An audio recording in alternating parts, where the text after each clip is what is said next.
The lunch rush had just begun when Amara's trembling hand gave her away. Steam rose from the plates she carried, each one balanced carefully along her injured arm. The white bandage wrapped around her wrist was already soaked through with red. Beneath it, her skin was swollen, purple, and angry against the clean white cloth. She bit her lip, holding back a cry as she served the last table in her section. The sharp pain made her vision blur for a moment, but she blinked it away. Her customer smiled politely, never noticing the way she cradled her arm when she turned away. From the far corner of the restaurant, a quiet man in plain clothes watched her carefully. His cup of coffee sat untouched. He wasn't here for lunch. He was here for answers. A moment later, the manager, a tall man named Richard Hale, strode into view, clipboard in hand, his expression carved from stone. "Table 6 is waiting again," he snapped. "Your section's complaints are up 40% this week." Amara's voice was small. "Sir, the doctor told me not to carry heavy." Richard leaned closer, his tone dropping to a cold whisper. "If you can't handle the job, maybe this isn't the place for people like you." His words stung more than the pain in her hand. Amara stood frozen, her breath caught somewhere between anger and fear. From the corner, the man watching typed quietly into his phone. Day 1. Evidence of discrimination confirmed. Later that night, far from the noise of the restaurant, Ethan Collins sat at his desk surrounded by paperwork. The name The Silver Lantern gleamed across the top of every page. The family restaurant his grandfather had opened more than 60 years ago. Ethan was proud of what it once stood for. A place where everyone, staff and customer alike, was treated with dignity. But tonight, pride had been replaced by something else. Doubt. He flipped through employee reports. The pattern was clear. In the past 6 months, since Richard Hale had become general manager, something had shifted. Customer complaints about slow service almost always mentioned staff from the same group. Employee satisfaction from minority workers had dropped sharply. White staff scores, meanwhile, were at an all-time high. Ethan's brow furrowed. "This doesn't make sense," he murmured. Revenue was up 15%, yet morale had crashed. He turned toward the old black and white photo on the wall. His grandfather stood in the center, surrounded by cooks, servers, and dishwashers of every color and background. It had been taken in 1963, a time when diversity was a risk, not a choice. Next to that photo hung a frame with the words his grandfather had written decades ago. "Honor belongs to those who serve with fairness." Ethan stared at it for a long time. "What happened to that promise?" he whispered. A knock on his office door pulled him from his thoughts. His assistant, Mara, stepped inside holding a printed email. "This came in through our anonymous feedback system," she said softly. "You'll want to read it yourself." Ethan unfolded the paper. The message was short, but it hit him like a blow. "To the owners, I've worked at the Silver Lantern for 3 years. Since the new manager arrived, employees of color have been given worse sections, longer shifts, and punished harder for small mistakes. Last week, a server named Amara broke her hand and was denied medical leave. She was told she'd lose her job if she didn't keep working. This isn't what your restaurant used to stand for. Please, someone needs to see what's happening." Ethan's jaw tightened. He opened the employee file system and searched Amara Lewis. 5 years of outstanding performance. 2 Employee of the Month awards. Notes about her being a single mother raising 3 kids on her own. But the most recent reviews were harsh, filled with vague words like attitude and reliability concerns. All signed by Richard Hale. Ethan closed the folder and reached for a worn leather notebook, his father's old journal. He flipped to a page his father had once marked with a ribbon. "When things start feeling wrong, trust your eyes, not your spreadsheets. Go back to the floor. See for yourself." Ethan leaned back, thinking hard. The numbers might be lying, but people didn't. Something was rotting from within. He spent the next few hours reading studies about workplace bias in the service industry. The facts were horrifying. Black servers earned nearly a third less in tips when assigned to less visible sections. Most never filed complaints, afraid of being fired or labeled as difficult. As Ethan read, his phone buzzed. A message from Richard Hale lit the screen. "Great news. Revenue up 3% again this month. Your trust in me is paying off." Ethan's stomach twisted. He called his lawyer that night. "If what you suspect is true," the attorney said, "you'll need more than feelings. You need proof. Records, testimony, real evidence of systemic bias." How bad could this get legally? Ethan asked quietly. Bad, she replied. Discrimination cases, lost reputation, even class action suits. But the biggest loss wouldn't be money. It would be the people you failed to protect. That night, Ethan sat in his car across the street from his restaurant. The lights inside flickered off one by one as staff ended their shifts. Amara appeared last, cradling her injured hand as she stepped out into the cool night air. She checked her watch and waited at the bus stop. The pain in her face was obvious even from across the road. Ethan watched her climb aboard the bus, exhaustion heavy in her steps. He didn't start his car until the bus disappeared into the city lights. He whispered to himself, I need to see this with my own eyes. And that was the moment the idea took root. He wouldn't just confront the problem, he would live it. The owner of the Silver Lantern was about to go undercover in his own restaurant. And what he'd discover would change everything. The next morning, Ethan didn't open his laptop or check sales reports. He sat at the edge of his bed, still staring at the old photograph of his grandfather and that small handwritten motto. Honor belongs to those who serve with fairness. He had built his life on those words, yet somewhere along the line he had stopped living by them. By noon, he made the call. I need your help, he told Lydia, a longtime family friend and restaurant consultant. She hesitated for only a moment before answering. What kind of help? I need to go undercover in my own business. There was silence on the other end, then a slow exhale. Most owners would just fire the manager and issue a press release. That would only treat the surface, Ethan said. If there's rot in the foundation, I need to see how deep it goes. I can't fix what I don't understand. That night, Ethan stood in front of his mirror with an unfamiliar look in his eyes. He trimmed his hair shorter than usual, added a pair of thick glasses, and let a few days' worth of stubble grow in. His crisp suits were replaced with plain black trousers and a white button-down shirt, the same uniform his servers wore. He practiced introducing himself in a softer voice.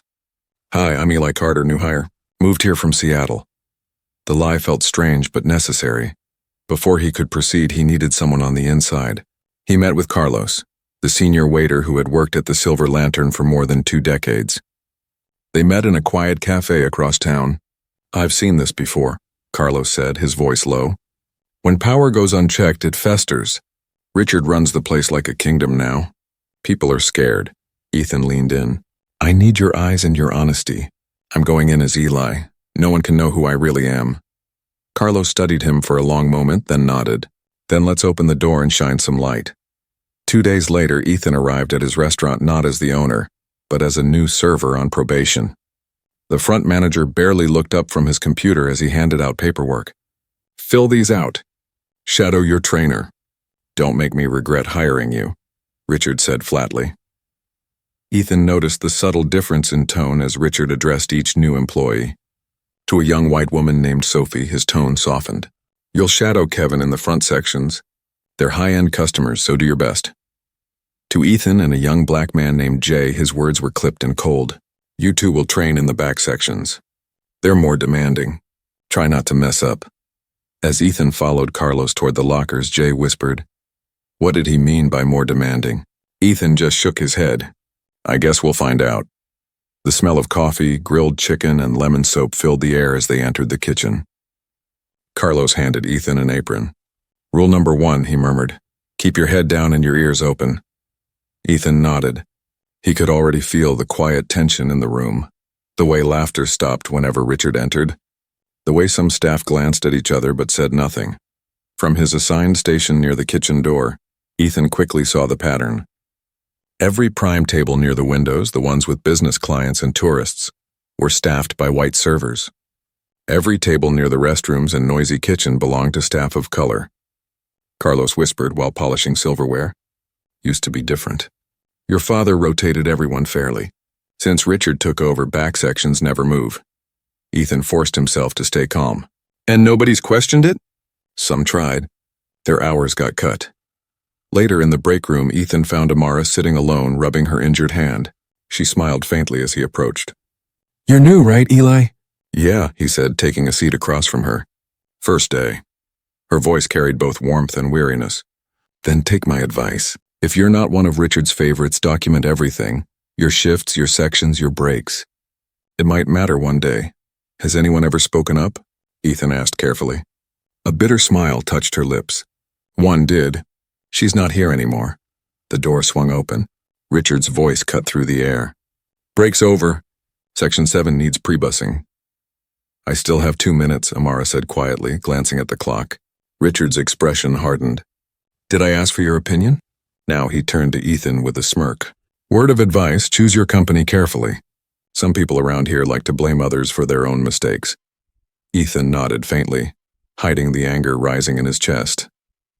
That evening, he shadowed Carlos during the dinner rush.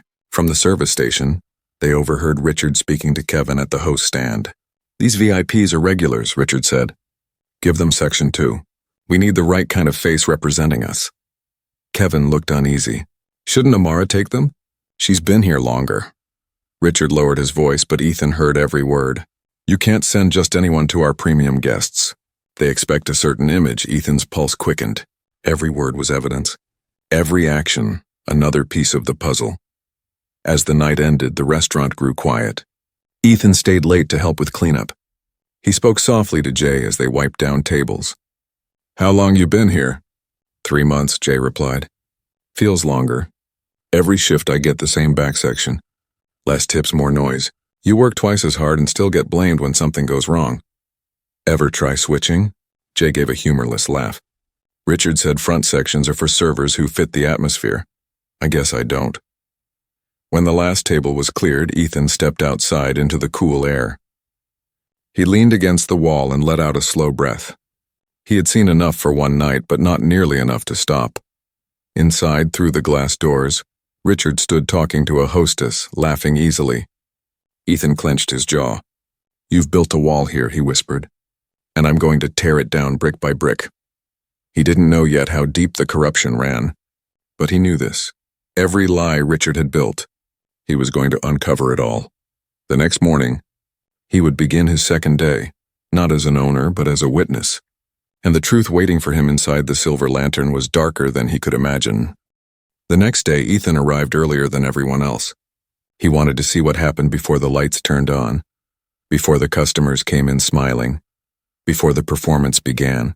The quiet of the restaurant felt heavy, almost rehearsed, as if the walls themselves were tired of keeping secrets. Carlos arrived next, setting down his worn leather bag by the counter. You're early, he said with a knowing glance. Couldn't sleep, Ethan replied. Too many questions. Good, Carlos murmured. That means you're starting to see. They prepared the coffee station in silence until the door swung open and Richard entered. He barked out instructions without so much as a greeting. His eyes skimmed past Ethan as though he were invisible.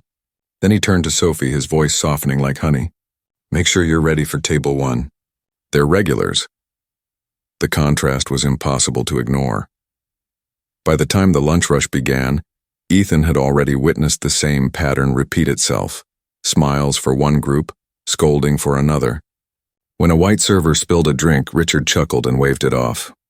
When Jay dropped a fork, Richard called it a warning for carelessness. Later in the break room, Ethan found Amara sitting at a corner table, her bandaged hand resting carefully in her lap. He hesitated before speaking. Does he always treat people this way? She looked up with tired eyes. Always. It's worse for some of us. Why don't more people speak up? She smiled faintly, though there was no joy in it. Because here the truth costs too much. Before he could respond, Richard's voice echoed from the hallway. Amara, front desk now. She rose quickly, tucking her brace beneath her sleeve. Ethan followed her with his eyes as she left, noting the small tremor in her hand. The next few days blurred together. Ethan recorded every detail, shift schedules, table assignments, reprimands that never seemed fair. It wasn't hard to see the design. The restaurant was divided like a chessboard, every piece placed where Richard wanted it. White servers at the bright front tables, everyone else in the noisy shadows near the kitchen. He began quietly gathering stories. Jay told him about a denied time-off request for his brother's wedding. Amara shared that she'd been written up for being too slow, even though she had been covering 2 sections alone. Another employee, Rosa, mentioned that her hours had been cut after she asked for a raise. Each story fit together like pieces of a cruel puzzle. Ethan waited until one late night to look deeper. He volunteered for closing duty, knowing Richard always left the office unlocked before locking the main doors. As Carlos mopped the floors, Ethan moved silently through the dim dining room toward the back hallway. The hum of the refrigerator covered the sound of the key turning. Inside the office, papers were stacked in perfect order, but the drawer labeled scheduling was locked. He tried one key at a time from the ring Richard had carelessly left near the host stand earlier that evening. On the third try, the drawer clicked open. Inside was a single leather-bound book. The edges were worn from use. The pages inside were neat, each section divided by colored tabs. Ethan's breath caught as he turned the first few pages. Every employee's name was listed, followed by color-coded marks, green, red, yellow. Next to each name were notes written in Richard's sharp handwriting, too loud for front. Keep in back sections. Presents well to business clientele. At first glance, it could have passed as a management tool, until he realized what the colors meant. Green for white staff, red for black, yellow for Latino. His stomach tightened. He turned to another page and froze. Next to Amara's name, keep in rear. Too ethnic for VIP tables. He flipped further. J, back sections only regardless of performance, and scrawled near the margin. Limit visible diversity to 25% for customer comfort. Ethan stared at the words, his pulse hammering. Every suspicion, every whispered story, it was all true. He took out his phone and began photographing each page, hands trembling as he worked. The camera clicked softly in the stillness. He was shaking not from fear but from anger that felt centuries old. The next morning he walked into the restaurant and acted as if nothing had changed. Richard handed out assignments with the same smug tone. J, Section 8. Amara, Section 6 again. Eli, you're on cleanup duty. Ethan forced a neutral expression. Yes, sir. But inside, he was already planning his next move. By midday, an opportunity presented itself. A customer complained about service in the back section. Richard immediately turned on Amara in front of everyone. You can't keep blaming your hand forever, he said sharply. You either improve or I find someone who will. Ethan stepped forward before he could stop himself. Excuse me, Mr. Hale. I noticed earlier you approved Sophie's day off for the same shift Amara asked for. Richard's head snapped toward him. Different circumstances. Seemed identical to me, Ethan said quietly. The manager's eyes narrowed. You're new here. I'd watch your tone if you plan to last. Ethan met his gaze. Just trying to understand the system. The system works, Richard replied coldly. Some people just fit better in certain places. That's business. Ethan let the words hang there, memorizing them. They would matter later. That night he sent the photos to Lydia and his attorney. When she called, her voice trembled with disbelief. Ethan, this isn't just bias. This is deliberate, organized discrimination. He created a paper trail. I know, he said, and tomorrow he's going to tell me all about it in his own words. The trap was set. Ethan had the book, the recordings, the witnesses, but he wanted one final thing before he acted. He wanted Richard to say the truth aloud, to admit the system he had built. Because once that happened, there would be no denying what the Silver Lantern had become, and no turning back from what Ethan planned to do next. He closed his notebook, the last word written in firm ink. Tomorrow. The next evening, Ethan walked through the restaurant doors with his cover still intact. The familiar hum of chatter and clinking glasses filled the air, but beneath it all was a current of unease. He had slept little the night before, his mind looping through the same thought. How easily one man had turned a place built on dignity into a machine for quiet cruelty.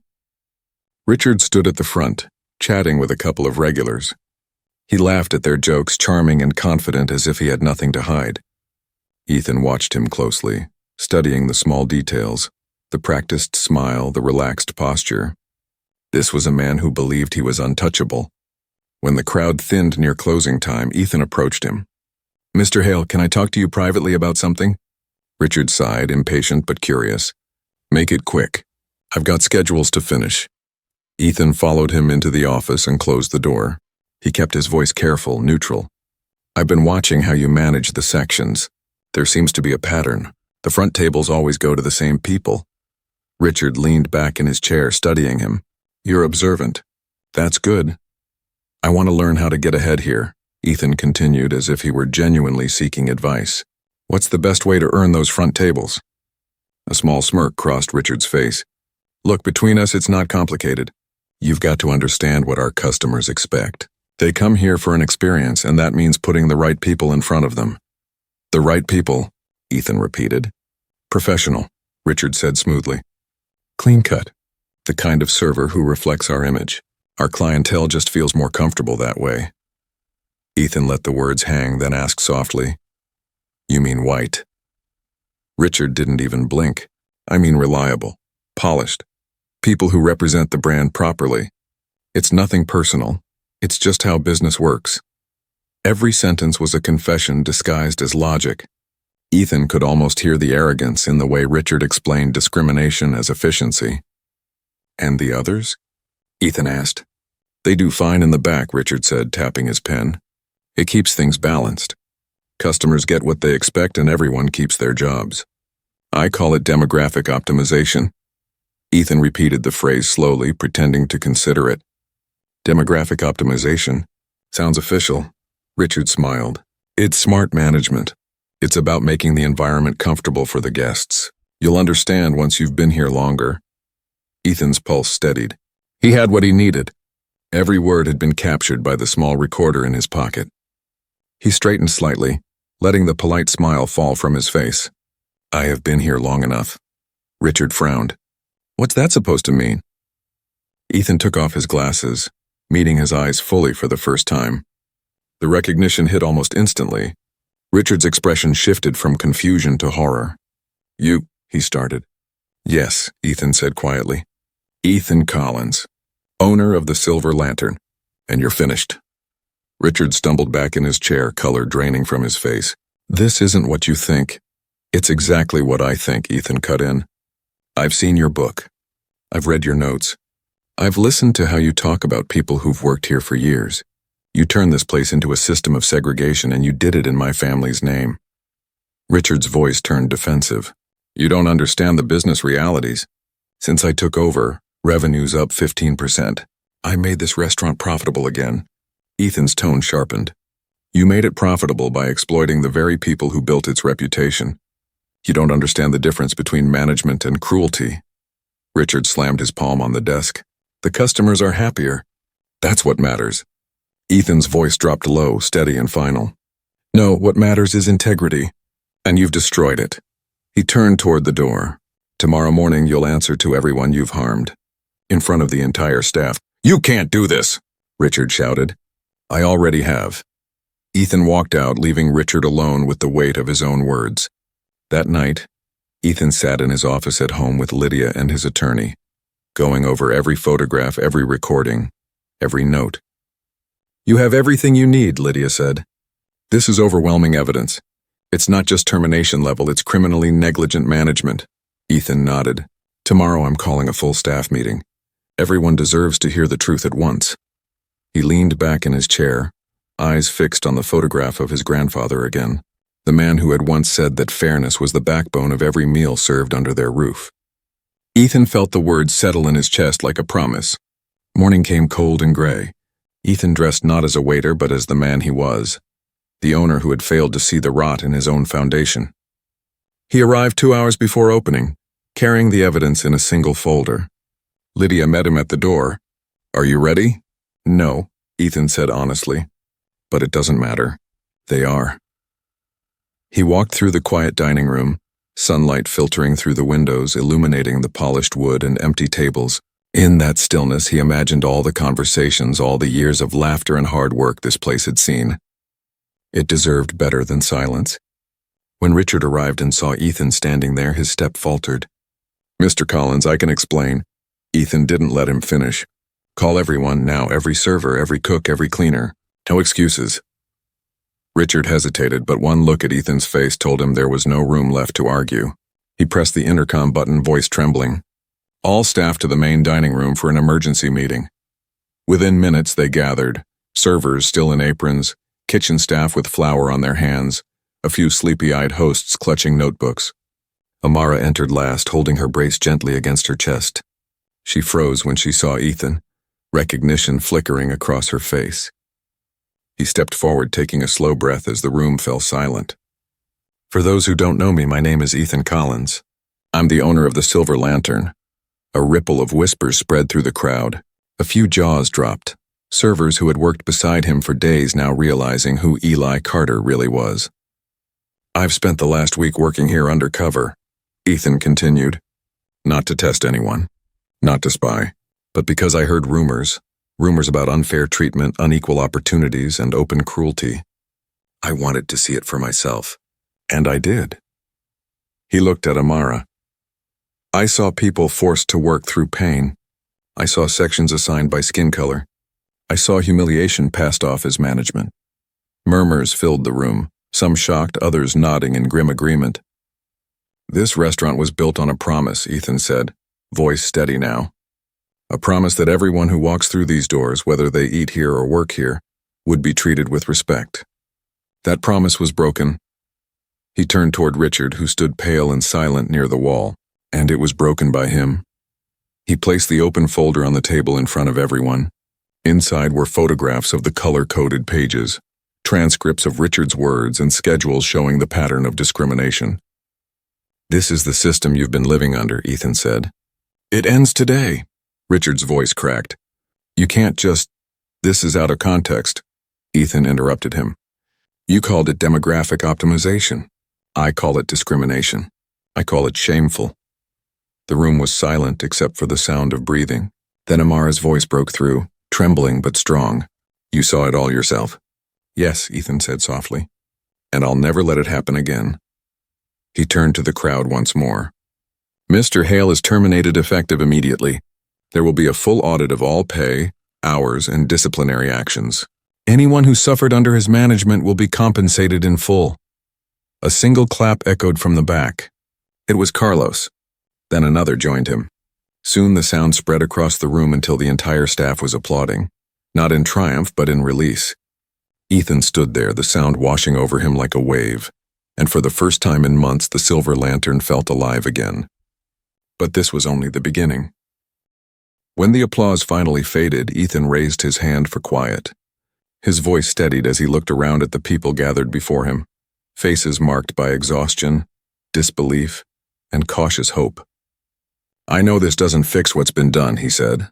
"Firing one man won't heal everything overnight, but it's the first step."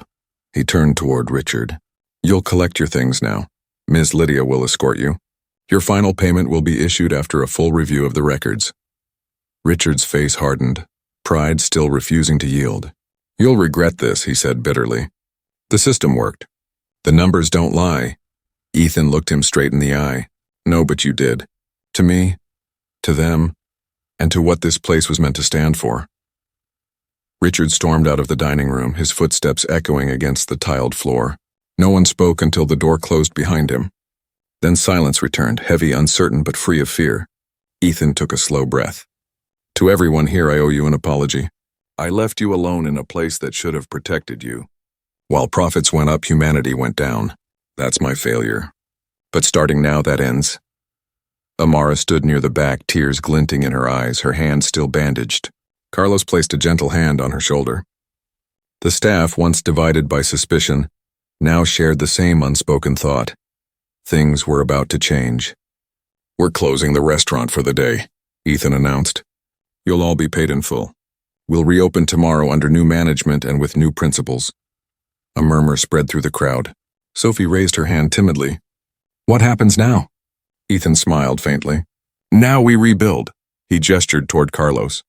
"This man has been with the Silver Lantern for over 20 years. He's seen it through every storm and every success. Starting today, he'll serve as interim general manager while we restructure everything from the ground up." Surprise rippled through the group, followed by a burst of genuine applause. Carlos looked taken aback. "I never wanted power," he said quietly. "Just fairness." "That's exactly why you're the right person," Ethan replied. He continued. "We're also creating a staff council, representatives from every department. They'll help rewrite our policies, scheduling, promotions, disciplinary procedures. Nothing will be hidden anymore. Every employee will have a voice." The servers exchanged looks, some hopeful, some skeptical, but all attentive. Amara wiped her eyes and asked softly, "Will there really be change this time?" "Yes," Ethan said. "Real change. Because this time I'm not running it from a distance. I'll be here every day until the Silver Lantern becomes what it was always meant to be." He motioned to Lydia. who stepped forward with a small folder. Ethan opened it and began reading. These are the immediate changes taking effect today. First, compensation. Everyone who was unfairly assigned to low-tipping sections or denied hours will receive back pay for lost earnings. Our financial team will calculate this based on section averages and shift logs. Gasps spread across the room. No one had expected that kind of accountability. Ethan continued. Second, scheduling. From now on, sections will rotate automatically through a digital system that every employee can access. No more favoritism. No more hidden charts. Equal opportunity for all. He turned another page. Third, promotion and evaluation. Every advancement will be based on measurable criteria: performance, feedback, and experience.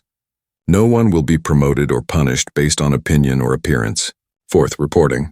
We're establishing a new anonymous reporting line that goes directly to ownership and an independent HR advisor. No complaint will vanish into a drawer again. The staff listened in stunned silence. Amara's lips trembled slightly. And what happened to me? She asked. My hand, the medical bills? Ethan met her gaze. You're going on paid medical leave effective immediately. Our insurance will cover every medical cost, and your position will be waiting for you when you're ready to return. She stared at him, speechless for a moment, then whispered, Thank you. Don't thank me for fixing what should never have been broken, Ethan said. He walked slowly to the center of the room, letting his words settle. We'll need everyone's help to rebuild this place, not just mine, not just management. Each of you holds a piece of what makes this restaurant alive. So here's my last promise. Transparency will never again be optional. The silence that followed wasn't heavy anymore. It was clean, steady, like air after a storm. As the staff dispersed, Carlos approached Ethan. You did the right thing, he said quietly. Maybe, Ethan answered, but now I have to prove it lasts. Later that afternoon, Ethan, Carlos, and Lydia met in the office to begin the hard part, reconstruction. They spread documents across the table, mapping out every system that needed to change. The manager had near total control over scheduling, Lydia said, flipping through the old records. That's where the imbalance started. Carlos nodded. He made himself the gatekeeper. If you crossed him, you got buried. Then we removed the gate, Ethan said firmly. We'll have transparency in every process. They drafted a plan to create checks and balances. No single person could make staffing or disciplinary decisions alone. All future reviews would be verified by multiple managers and an independent HR advisor. By evening, the plan was taking shape. For the first time, Ethan felt the weight on his shoulders begin to ease. But when he looked around the empty dining room, he realized this wasn't the end of the story. It was the start of a reckoning. He walked to the wall where the framed photo of his grandfather still hung. The smiling faces in that black and white picture seemed to be watching him. I lost sight of what you built, Ethan said softly, but I swear I'll earn it back. Behind him, the lights flickered as the evening staff began cleaning up. Carlos walked past and paused at the doorway. You know it feels different already, he said. Lighter somehow, Ethan nodded. It should. Tomorrow, we show everyone what fairness really looks like. When he finally left the restaurant that night, the sky was turning dark purple, and the neon sign above the door glowed softly against the glass. For the first time in months, Ethan didn't look at it with guilt. He looked at it with purpose. Tomorrow, the Silver Lantern would open its doors again, not as the place it had become, but as the place it was always meant to be. Morning light poured through the front windows, spilling gold across the tables. The air carried a calm energy that hadn't been there in months. The staff filed in slowly, some still cautious, some smiling for the first time in a long while. The Silver Lantern was reopening, but this time it felt new, as if the walls themselves were breathing again. Carlos stood near the host stand, holding a clipboard, his usual steady presence grounding the room. All right, team, he said, his voice warm but strong. We start fresh today. No more dividing lines, no more favorites. We work as one team, one family. There was a murmur of agreement, soft but growing. Amara walked in a few minutes later, her brace gone, her movement steady but careful. The staff greeted her like someone returning home after a long journey. Ethan, standing nearby, smiled. Welcome back, she grinned shyly. Feels strange to be here without pain in my hand or fear in my stomach. You won't feel either again, Ethan said. He gathered everyone together near the center of the dining room. The tables had been rearranged slightly to form an open circle, no longer divided between front and back. "Before we open the doors, I want to say something," Ethan began. "When I came here last week, I saw people working with strength and pride despite being treated unfairly. I saw pain and silence where there should have been trust. That silence ends today." He paused, letting the words settle. "This restaurant isn't mine alone. It belongs to everyone who's ever stood behind a counter, carried a plate, cleaned a table, or smiled through exhaustion. You built this place, and from now on, it will serve you as much as it serves our guests." Amara lifted her hand. "What happens if things go wrong again?" Ethan nodded. "Then you hold me accountable. You hold all of us accountable. Because fairness doesn't survive by trust alone, it survives because people demand it." Carlos smiled. "Then I'd say we're ready." When the doors opened at noon, the first customers trickled in. Some had heard rumors about what had happened, but most came simply to eat. What they walked into was different, a place that hummed with quiet joy. Servers helped one another without hesitation. New hires worked beside veterans as equals. Conversations flowed easily, laughter spreading like warmth through the air. At one table, a pair of regulars looked around and whispered, "It feels different in here." Amara served them with a bright smile. "It is." By evening, the restaurant buzzed with energy. Orders came in steady waves, and for once there were no raised voices from management. No fear in the back rooms. Ethan watched from the corner, letting it all unfold. Carlos coordinated effortlessly, moving between stations. Sophie covered for Jay when his section got busy. Every small act of teamwork felt like proof that the old system had finally been broken apart. Near closing time, Ethan gathered the staff again. "I want to thank you all," he said. "Not for your patience, but for your courage. You could have left, but you stayed and fought for something better. That means everything." Amara stepped forward, her eyes steady and bright. "We stayed because this place still had good bones," she said. "It just needed someone to listen." Her words drew quiet nods across the group. As the lights dimmed and the last customers left, Ethan walked over to the old plaque near the entrance. It had been polished that morning, the words gleaming once more. "Honor belongs to those who serve with fairness." He ran his fingers over the engraved letters and whispered, "We found our way back." Amara joined him at the doorway. "Do you think people will notice the difference?" "They already do," he said. "You can feel it in the air." Outside, the city glowed beneath the streetlights. The staff filed out together, laughing and talking like family. Ethan stood at the threshold, watching them go. For the first time, he didn't feel like an owner standing above them. He felt like one of them, part of something rebuilt with truth and grace. He turned off the lights, locked the door, and looked back through the glass. The silver lantern sign reflected softly against the dark, no longer just a name but a promise kept. Tomorrow, the world outside would move on as usual. But inside this small restaurant, something rare had been restored: dignity, unity, and the quiet power of doing what's right, even when no one is watching. Ethan took one last look at the empty room and smiled. "This," he whispered to himself, "is what honor looks like." He stepped into the night, carrying the weight of his family's legacy not as a burden, but as a light, steady, bright, and finally fair.